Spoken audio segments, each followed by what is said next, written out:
पिछले 2-3 दिनों में राघव चड्ढा, जो कि पहले आम आदमी पार्टी के राज्यसभा के मेंबर हुआ करते थे, उन्होंने जब से बीजेपी ज्वाइन किया है तब से लगातार उनकी सोशल मीडिया फैन फॉलोइंग है वो लगातार गिर रही है।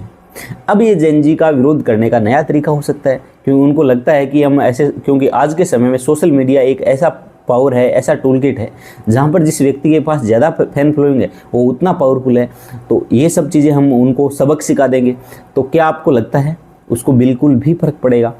बिल्कुल भी फर्क नहीं पड़ेगा, कतई फर्क नहीं पड़ेगा, रत्ती भर फर्क नहीं पड़ेगा उस आदमी को। क्योंकि ऐसे दल बदलू होते हैं, उनमें थोड़ा सा यदि ज़मीर जिंदा होता है तो ऐसे काम करते ही नहीं। और करो, कोई दिक्कत नहीं है। आपको किसी पार्टी में घुटन महसूस हो रही है, जैसे कि भारतीय नेताओं का ये स्पष्ट कहना है कि ये पार्टी दिशा भटक गई है, ये घुटन हो रही है, तो अगर ऐसा हो रहा है तो पहले जिस पार्टी ने जिस विचारधारा के आधार पे, जिन मूल्यों के आधार पे, जिन वादों के आधार पे आपको जो पद दिया है उस पद को त्याग करो, आप इसे रिजाइन दो, उसके बाद में आप दोबारा नया मैंडेट प्राप्त करो, जाओ कहीं भी जाए, कोई दिक्कत नहीं है।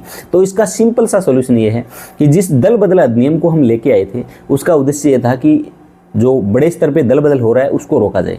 फिर उसके बाद में उसका मिसयूज होने लगा तो फिर अटल जी की सरकार ने 91वें संविधान संशोधन 2003 के माध्यम से उसमें 2-3 संशोधन कर दिया कि भाई इंडिविजुअल व्यक्ति तो गलत हो सकता है लेकिन जो मास डिफेक्शन होता है वो गलत नहीं होगा। क्योंकि ऐसी सिचुएशन में पूरी पार्टी पे वो होती है, प्रेशर होता है कि हम गलत कर रहे हो और जनता से वो डरेगी तो शायद वो सुधार कर लेगी, ऐसी चीज़ें।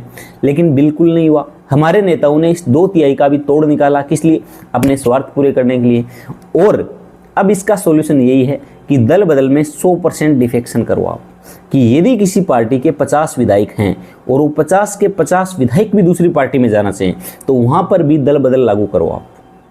अब आप कहोगे इससे तो फिर हाई कमांड डिक्टेटरशिप, जो पार्टी हाई कमांड डिक्टेटरशिप है वो पैदा हो जाएगी। ऐसी सिचुएशन में पार्टी इतनी पावरफुल हो जाएगी कि कोई व्यक्ति उसके खिलाफ बोल ही नहीं सकता। अरे भाई, पार्टी पावरफुल हो जाएगी लेकिन आप पहले उस पद से रिजाइन करो, उसके बाद में जाने से आपको कौन रोक रहा है? भाई पार्टी तो इस मामले में होगी, आप इतने बड़े क्रांतिकारी बन रहे हो और उसके बाद में एक छोटा सा त्याग नहीं कर सकते, फिर क्या क्रांतिकारी हो आप जनता को समझते हो मूर्ख। जनता भाड़ में जाए, आपको कोई मतलब नहीं है। आप जहाँ पर अपने अवसर अच्छे दिखते हैं, जहाँ पर आपको अपॉर्चुनिटी दिखती है वहाँ आप चले जाते हो। तो 100% दल बदल वाला सिस्टम होने से ये चीज़ हो जाएगी कि कम से कम सरकार गिराने के लिए, सरकार बनाने के लिए हॉर्स ट्रेडिंग तो नहीं होगी। और आदमी को जब नुकसान होता है तो वो कोई भी काम करने से पहले 100 बार सोचता है।